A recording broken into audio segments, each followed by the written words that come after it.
আমার টিচিং চ্যানেলে তোমাদেরকে স্বাগত জানাই।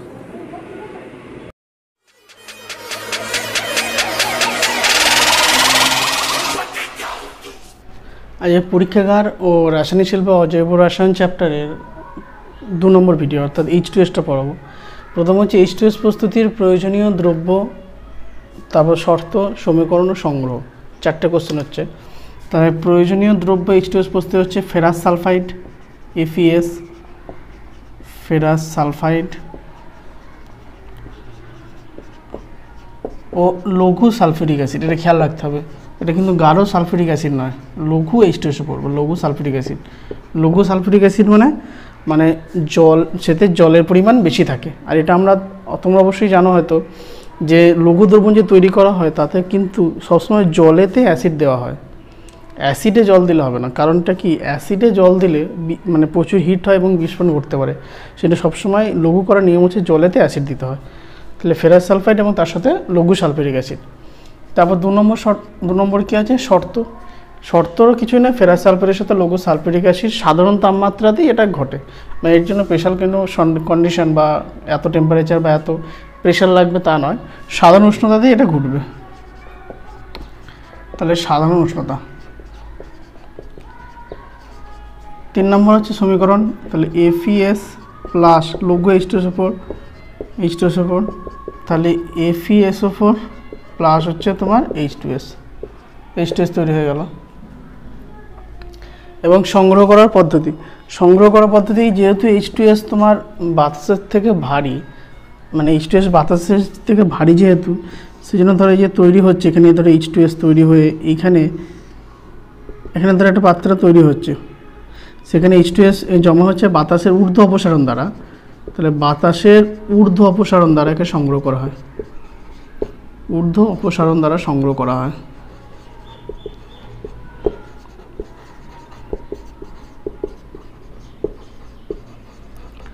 অ্যামোনিয়াটা যেমন বললাম আগের ভিডিওতে, অ্যামোনিয়াতে যেমন বাতাসের নিম্ন অপসারণ দ্বারা সংগ্রহ করা হয়, কারণ ওটা বাতাসে হালকা, আর এটা যেহেতু ভারী তাই নিচে নামবে এবং বাতাসের ঊর্ধ্ব অপসারণ দ্বারা, মানে বাতাস উপরে উঠবে, সেই অপসারণ দ্বারা একে সংগ্রহ করা যায়।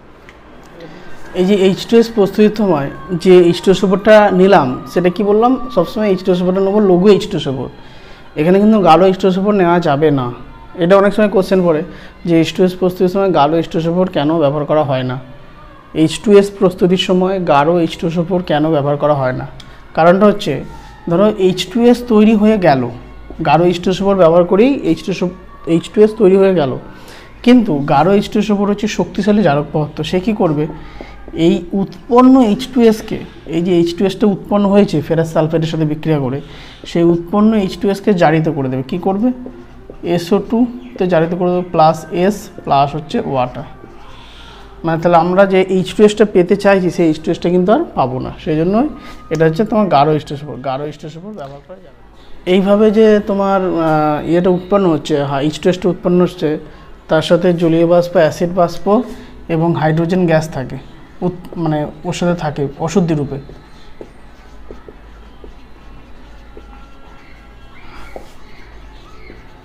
এবার এইগুলো থাকে।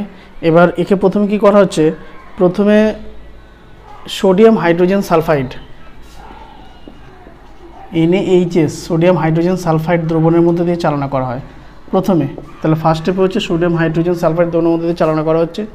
তাহলে চালনা করলে কী হবে, অ্যাসিড বাষ্প মুক্ত হয়ে যায়, মানে ওইটা অ্যাসিড বাষ্পকে অ্যাবজর্ব করে নেবে, শোষণ করে নেবে এই দ্রবণটা। তাহলে সেখান থেকে যেটা বেরোলো সেটাই তাহলে কী থাকলো, জলীয় বাষ্প আর হাইড্রোজেন গ্যাস থাকলো। এবার দ্বিতীয় স্টেপে কী হচ্ছে, ওই যেটা বেরিয়ে এলো এইখান থেকে, সেইটাকে তোমার P2O5, ইউ আকৃতির P2O5-এর মধ্যে চালনা করা হচ্ছে দ্রবণের মধ্যে দিয়ে। মানে ইউ আকৃতির নল, তাদের P2O5 বা ফসফরাস পেন্টক্সাইড রাখা আছে। এবার P2O5 কী হচ্ছে, জলাকর্ষী পদার্থ, সেই জন্য এই জলটাকে কী করে শোষণ করে নেয়।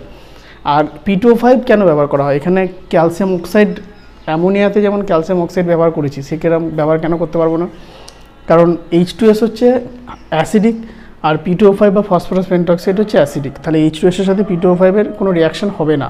তাহলে H2S যেটা আমরা পেতে চাইছি সেটা H2S-ই থাকবে। P2O5 শুধু কী করবে, এই জলটাকে শোষণ করে নেবে।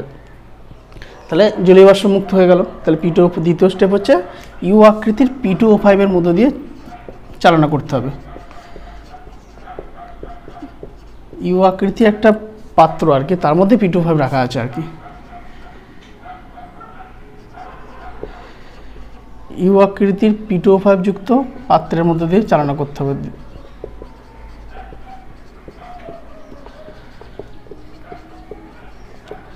তারপরে 3 নম্বরে কি করতে হবে? 3 নম্বরে তাহলে আর কি থাকলো, তার মধ্যে শুধুমাত্র হাইড্রোজেন গ্যাস থাকলো। তাহলে হাইড্রোজেন গ্যাস মুক্ত করার জন্য তাকে কঠিন কার্বন ডাইঅক্সাইড বা যাকে শুষ্ক বরফ বলা হয়, কঠিন কার্বন ডাইঅক্সাইডে এটা ধরলে ওটা ঠান্ডা হবে এবং হাইড্রোজেন গ্যাস ওটাকে অ্যাবজর্ব করবে, হাইড্রোজেন গ্যাসটা CO2 দ্বারা অ্যাবজর্ব হবে এবং H2S সেক্ষেত্রে কী হবে, তরলে পরিণত হয়ে যাবে। এবার সেই তো H2Sটাকে তখন আবার মানে হিট করে তোমার ভেপারাইজ করে মানে বাতাসের ঊর্ধ্ব অপসারণ দ্বারা তাকে সংগ্রহ করে নেওয়া হবে। তাহলে দ্বিতীয় স্টেপ হচ্ছে কঠিন কার্বন ডাইঅক্সাইডে ধরতে হবে, মানে শুষ্ক বরফে, তাহলে ওটা এইটা অ্যাবজর্ব হয়ে যাবে এই তোমার হাইড্রোজেন গ্যাসটা এবং H2Sটাও তরলে পরিণত হবে, কিন্তু তাকে তারপর আবার হিট করে গ্যাস মানে এই গ্যাসে H2S পরিণত করে তাকে আবার শোষণ করে নেওয়া হবে। তারপর তোমার H2Sকে এটাও কোশ্চেন পড়ে যে কিপ যন্ত্রে কোনটাকে প্রস্তুত করা হয়। H2Sকে কিন্তু কিপ যন্ত্রে প্রস্তুত করা যায়,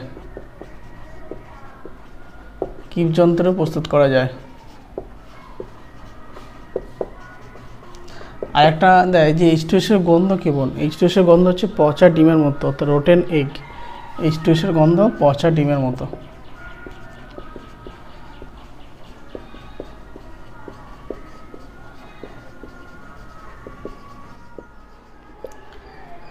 H2S দাহ্যতা বিজারণ ধর্ম সম্বন্ধে বলো। দাহ্যতা বলতে মানে H2S হচ্ছে নিজে জ্বলবে কিন্তু অন্যজনকে জ্বলতে সাহায্য করে না। তাহলে হচ্ছে H2S সাথে অক্সিজেনের বিক্রিয়া কী হবে, SO2 প্লাস হচ্ছে তোমার ওয়াটার। H2S প্লাস O2 তো SO2 প্লাস ওয়াটার। আর বিজারণ ধর্ম বলতে কি, যে পদার্থ অন্যজনকে বিজারিত করে নিজে জারিত হবে, সেটা হচ্ছে তাকে বিজারণ ধর্ম বলা হয়। তাহলে potassium dichromate K2Cr2O7, potassium dichromate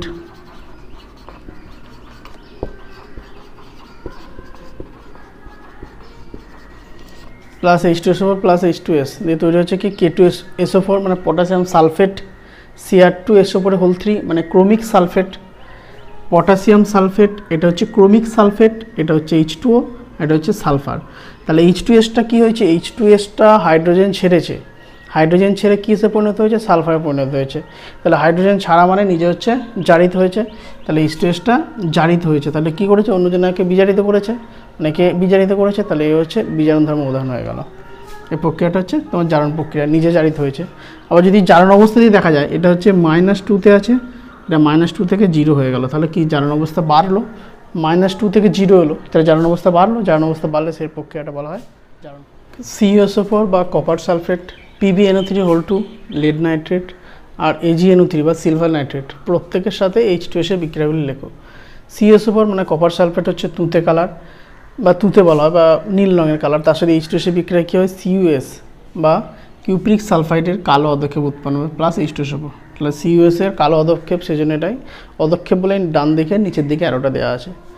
তারপর লেড নাইট্রেট PbNO3(2) সাথে H2S PbS, লেড সালফাইডের কালো অদক্ষেপ, লেড সালফাইড, এই নামগুলো অবশ্যই জেনে রাখতে হবে, লেড সালফাইড। এবং কালারগুলো কি চেঞ্জ হচ্ছে, কালারগুলো একটু খেয়াল রাখবে, কারণ অনেক সময় কোশ্চেনে দেয় যে এর লেড নাইট্রেটের সাথে H2S বিক্রিয়ায় যে পদার্থটা উৎপন্ন হয় যে তার অদক্ষেপ সে কালারটা কী আছে, এর সাথে এর বিক্রিয়া যেটা তৈরি হয়েছে সে কালারটা কী আছে। তাহলে সিলভার নাইট্রেটের সাথে H2S বিক্রিয়া কী হচ্ছে, Ag2S বা সিলভার সালফাইড প্লাস HNO3, এটারও কালো অদক্ষেপ উৎপন্ন হবে। মানে তিনটি কিউপ্রিক সালফাইড বা লেড সালফাইড বা H2S সিলভার সালফাইড সবই হচ্ছে তোমার কালো রঙের অদক্ষেপ হয়। রূপোর জিনিস দীর্ঘদিন রাখলে কালো হয় কেন, ব্যালেন্সে রাখলে আর কি, বা এমনি রেখে ব্যবহার করলে। রূপোর জিনিস বাতাসে কি আছে, H2S আছে, তাহলে রূপোর জিনিস মানে রূপো মানে সিলভার প্লাস H2S এর অনেক দিন ধরে রেখে দিলে সেটা হচ্ছে Ag2S এর কালো অদক্ষেপ উৎপন্ন হয় প্লাস H2 তৈরি হবে। তাহলে Ag2S এর কালো হয়ে যায়, Ag2Sটা তৈরি হওয়ার জন্যই এটা তোমার হবে কালো হয়ে যায় দীর্ঘদিন রেখে দিলে। আবার তৈলচিত্র দীর্ঘদিন বাতাসে রাখলে কালো হয় কেন, মানে তৈলচিত্র মেনলি থাকে যেটা হচ্ছে লেড কার্বনেট এবং লেড সালফেট। তাহলে PbCO3 লেড কার্বনেট, তার সাথে H2S আছে বাতাসে, তার সাথে রিঅ্যাকশন হবে, এবং লেড সালফেট PbSO4, তার সাথে তোমার H2S আছে, বাতাসে H2S আছে, তার সাথে বিক্রিয়া হবে। তাহলে কী হবে, PbS বা লেড সালফাইডের কালো অদক্ষেপ হবে লেড সালফাইডের কালো অধ্যক্ষ হবে প্লাস H2CO3 মানে কার্বনিক অ্যাসিড, এটা কিন্তু কার্বনিক অ্যাসিড। আর কার্বলিক অ্যাসিড আলাদা, কার্বলিক অ্যাসিড যেটা সাপ তাড়াতে কাজে লাগে সেটা হচ্ছে কার্বলিক অ্যাসিডের সংকেতটা আমি লিখছি কার্বলিক অ্যাসিড, এটাকে আবার বলা হয় ফেনল বা কার্বলিক, এটা হচ্ছে কার্বলিক অ্যাসিড, এটা হচ্ছে কার্বনিক অ্যাসিড। যাই হোক, তাহলে এটা লেড সালফাইড উৎপন্ন হয় বলে কালো হয় একটা, আর একটা হচ্ছে লেড সালফাইডও আছে, সেটার জন্য লেড সালফাইডের সাথে AgSএর H2S বিক্রিয়ায় লেড সালফাইডের, এখানেও লেড সালফাইডের কালো অধ্যক্ষ উৎপন্ন হয় প্লাস H2S সালফিউরিক অ্যাসিড। তা এই দুটো তৈলচিত্রে থাকে এবং বাতাসে H2S আসে, তার সাথে বিক্রিয়া করে এগুলো তৈরি হয় বলে কালো অধ্যক্ষেপটা তৈরি মানে কালো হয়ে যায় আর কি। হলুদ বর্ণের FeCl3 এর সাথে H2S এর বিক্রিয়াটা লেখো, মানে হলুদ বর্ণের FeCl3 দ্রবণের মধ্যে দিয়ে H2S চালনা করা হয়েছে আর কি।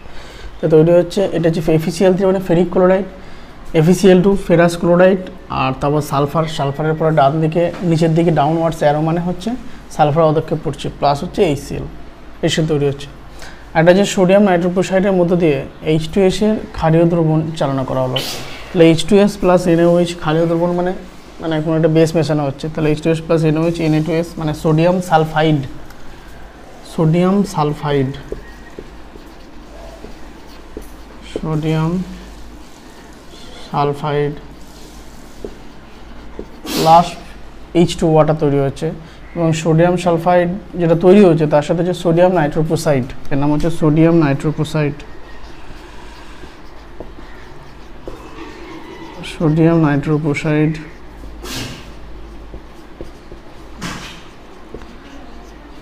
সাথে সোডিয়াম সালফাইডের বিক্রিয়ায় একটা বেগুনি বর্ণের যৌগ উৎপন্ন হবে। মানে বেগুনি কালারটা উৎপন্ন হলে বোঝা যাবে যে এটা হচ্ছে তোমার H2S ছিল, মানে কোনো একটা বললো হয়তো H2S কী করে শনাক্ত করবে, তাহলে এমনি গন্ধ দেখেই শনাক্ত করা যায়, যদি কালার দেখে বলতে হয় তাহলে H2S মানে H2Sটা আস্তে সাথে জানি না, তার সাথে NaOH মিশিয়ে দিয়ে তার সাথে সোডিয়াম নাইট্রোপ্রোসাইড মেশাতে হবে, যদি দ্রবণের বর্ণটা তোমার বেগুনি হয়ে যায় তাহলে বোঝা যাবে যে ওটা H2S ছিল। যদি ভিডিওটি ভালো লেগে থাকে তো অবশ্যই ভিডিওটিকে শেয়ার করবে এবং চ্যানেলটিকে সাবস্ক্রাইব করবে। Thank you.